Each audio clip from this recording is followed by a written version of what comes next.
Melinda French Gates once stood at the center of one of the most widely discussed separations in the global technology and philanthropy world. After nearly 3 decades of building a family, a financial empire, and a charitable institution worth tens of billions of dollars alongside Bill Gates, she unexpectedly announced the end of a marriage that many people had long viewed as a symbol of intellect, influence, and humanitarian commitment. That decision did not simply affect one of the most recognizable families on the planet. It also raised a deeper question. What had truly been unfolding behind the closed doors of this powerful partnership for so many years? The woman who had always appeared in public with a calm smile, a measured voice, and a strong belief in global humanitarian programs turned out to carry within herself complex personal conflicts that the world only came to understand much later. Melinda French Gates was never merely a supporting character in someone else's story. From the moment she entered Microsoft as a young engineer with remarkable ability, she quickly became one of the most influential women in both the technology sector and international social initiatives. Yet that path was not defined only by recognition and achievement. Beneath the image of a powerful philanthropist existed a quieter internal struggle. Between career and family, between the role of being the wife of a technological pioneer and the desire to establish her own identity, between large humanitarian ambitions and deeply personal challenges that were difficult to express publicly. The story of Melinda French Gates, therefore, is not simply the journey of a billionaire or a social advocate. It is the story of a woman gradually stepping beyond the shadow of enormous power, confronting difficult choices, and eventually redefining what strength meant for her own life. The roots of that resilience did not suddenly appear during the years she stood before cameras or during the moment she decided to leave a powerful marriage. They had begun forming much earlier in an environment very different from the corridors of influence that the world would later associate with her name. Melinda French was born in 1964 in Dallas into a middle-class family where discipline and responsibility were treated as the foundation of life. Her father worked as an aerospace engineer, spending long hours with technical drawings that demanded precision down to the smallest detail. Her mother had experience in business before dedicating more time to raising the family, yet she strongly believed that her daughter should pursue ambition and be prepared to enter spaces where women were not always encouraged to go. In that household, success was not defined by fame or wealth. It was described through preparation, discipline, and the willingness to take responsibility for one's own decisions. Melinda grew up in a strict Catholic educational environment, attending an all-girls high school in Dallas where classes were demanding and deeply influenced by religious values. Even within that environment, the young Melinda did not absorb every rule without reflection.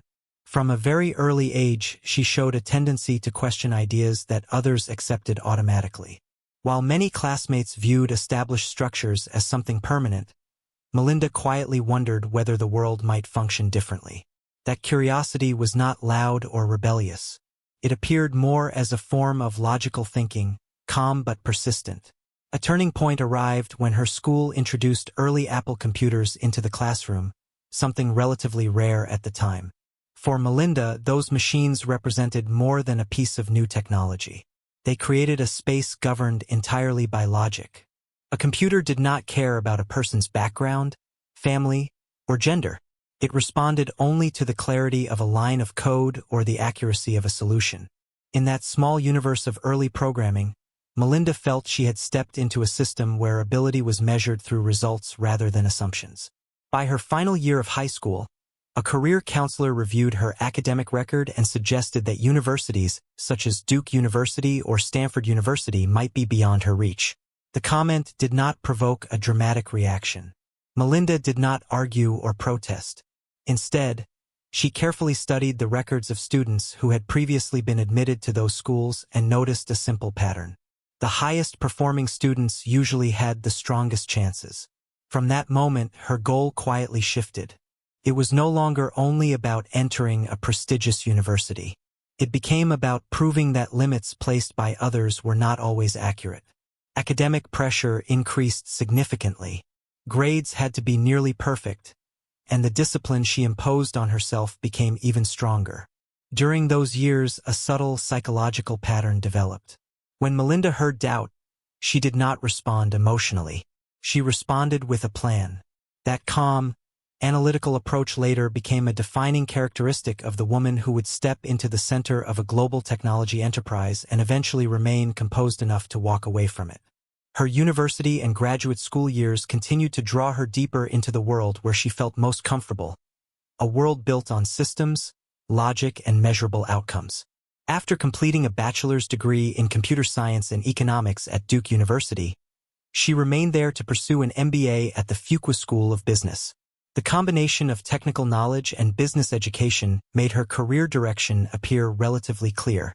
In 1987, as she prepared to graduate, Melinda French faced a choice many technology students could only imagine. IBM, one of the largest and most established corporations in the industry, was prepared to offer her a full-time position after she had completed 2 summer internships there. The path seemed predictable: a respected corporation, long-term stability, and a structured professional environment. Before accepting, Melinda informed the hiring manager that she still had one more interview scheduled in Seattle with a rapidly expanding software company called Microsoft. At that time, Microsoft was not yet the dominant force it would later become. The company employed only a little more than 1,000 people but was growing quickly. Choosing to leave Texas for Seattle meant stepping into an unfamiliar environment without an established network and without any guarantee of a clear career trajectory.